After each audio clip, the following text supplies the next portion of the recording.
Hello and good morning friend, this is Rajeev Mishra, आपका मित्र, आपका शुभ चिंतक। मित्रों, जैसा कि हम पूर्व में ये बात करते रहे हैं कि हमारा एक टारगेट होना चाहिए और हमें उस टारगेट को प्राप्त करने के लिए पूरे मन से प्रयास करने प्रारंभ कर देना चाहिए।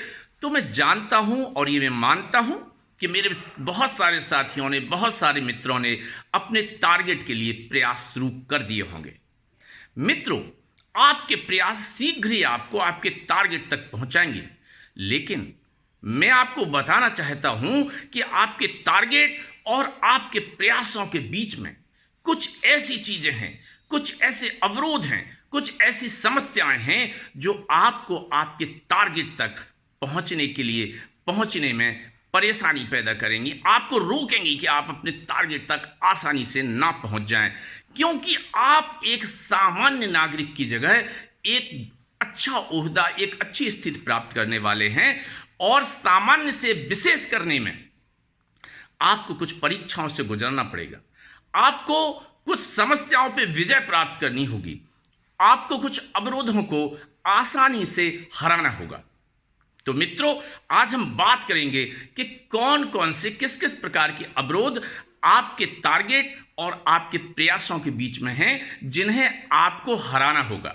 मित्रों, जैसा कि हम बात करते हैं, आजकल सबसे पहला अवरोध जो मुझे दिखाई देता है हमें हमारे टारगेट और हमारे प्रयासों के बीच में, वो अवरोध है जड़त्व, जड़ता। मित्रों, मेरे ज्यादातर मित्रों ने न्यूटन का प्रथम नियम पढ़ा होगा। सामान्यतः इसे जड़त्व का नियम भी कहते हैं। न्यूटन कहते हैं कि कोई भी वस्तु तब तक स्थिर अवस्था में ही रहेगी जब तक कि उस पर कोई बाह्य बल ना लगाया जाए। एक बहुत साधारण सा उदाहरण ले लेते हैं। जैसे कि आजकल बहुत ज़्यादा सर्दी है, मेरे बहुत सारे साथी, मेरे बहुत सारे भाई, अभी मॉर्निंग है तो हो सकता है वो रजाई के अंदर होंगे, और मैं ये जानता हूं कि वो तब तक रजाई से बाहर नहीं आना चाहते जब तक कि उन पर कोई बाह्य बल नहीं लगाया जाता। रजाई से बाहर आने के लिए मेरे मित्रों को, मेरे साथियों को या तो माँ की डपट की ज़रूरत पड़ती है या पिता की डांट की ज़रूरत पड़ती है।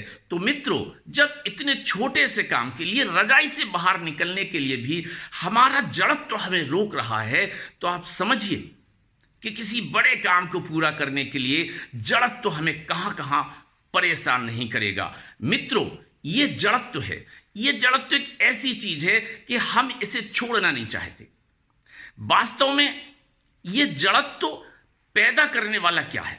कौन सी वस्तु है जो ये जड़त्व को पैदा करती है? हमारा एक सेफ जोन होता है, हर एक व्यक्ति उसी सेफ जोन में रहना चाहता है। कुछ लोग इसे कंफर्ट जोन भी कहते हैं। कंफर्ट जोन का मतलब यह है कि हमें इस जोन में बड़ा आराम मिलता है और हम इससे बाहर नहीं निकलना चाहते। हमारा एक निश्चित क्षेत्र है, हमारे एक निश्चित लोग हैं और हमें कहीं ना कहीं डर होता है कि अगर हम इस क्षेत्र से बाहर निकलेंगे तो पता नहीं क्या क्या परेशानियां आएंगी। हो सकता है कि हम अपने इस क्षेत्र से बाहर निकल के इनकम्फर्ट हो जाएं, हमें असुविधाएं होने लगें। तो इसलिए कंफर्ट जोन से बाहर जाने के लिए हम लोग सामान्यतः डरते हैं और जड़त्व पैदा करने के लिए कंफर्ट जोन एक बहुत बड़ा कारण है। तो मित्रों, हम जानते हैं कि अगर हमें कुछ प्राप्त करना है तो हमें जड़त्व को त्यागना होगा, हमें अपने कंफर्ट जोन को त्यागना होगा। देखिए मित्रों, अगर हम अपना कंफर्ट जोन नहीं त्याग सकते, अगर हम अपना जड़त्व नहीं त्याग सकते, तो हम आगे नहीं बढ़ पाएंगे। ये सच है कि जो लोग परीक्षाएं देते हैं, जो लोग समस्याओं पर विजय प्राप्त करते हैं, जो लोग अवरोधों पर विजय प्राप्त करते हैं, वो लोग ही कुछ विशेष होते हैं और उन्हें ही विशेष पद या विशेष स्थितियां प्राप्त करने की पात्रता होती है। अगर हम अवरोधों पर विजय प्राप्त नहीं कर सकते, अगर हम जड़त्व पर विजय प्राप्त नहीं कर सकते, अगर हम अपने कंफर्ट जोन से बाहर नहीं आ सकते, तो फिर हमें उन विशेष पदों, उन विशेष परिस्थितियों को प्राप्त करने का कोई अधिकार नहीं है। अब ये जड़त्व पैदा कैसे होता है? एक तो ये कंफर्ट जोन के कारण पैदा हुआ। अब कंफर्ट जोन देखिए, एक तरफ तो मैंने अभी आपसे ये कहा था कि आपको जड़त्व से कौन निकाल रहा है? डांट के मां निकाल रही है, डांट के पिता निकाल रहा है कि चलिए उठ जाइए, सुबह हो गया, लेकिन आप नहीं उठना चाहते हैं। लेकिन कभी कभी आपके परिजन, आपके मित्र, आपके जान पहचान वाले ही आपके लिए जड़त्व भी पैदा करते हैं।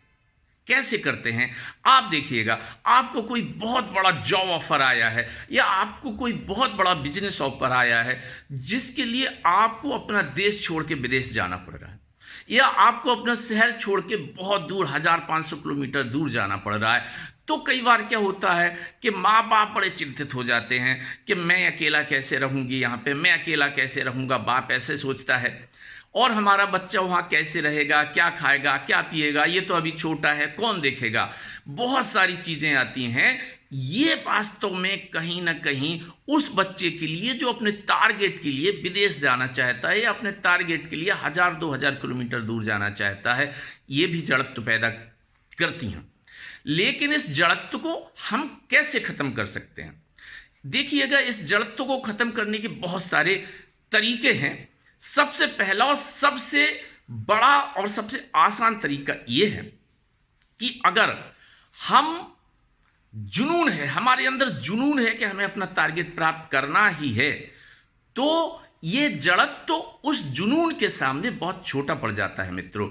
तो मैं ये कहता हूं कि अपने अंदर जुनून को, अपने अंदर जज्बे को इतना गहन कर दो, इतना गंभीर कर दो कि ये छोटे छोटे जड़त्व तो अपने आप खत्म हो जाएं। तो मित्रों, मैं आप सभी से कहूंगा कि अगर आपको अपना टारगेट प्राप्त करना है, अगर आपको सफलता प्राप्त करनी है, तो आपके अंदर अगर जड़त्व पैदा हो रहा है तो सबसे पहले उस जड़त्व को समाप्त कीजिए।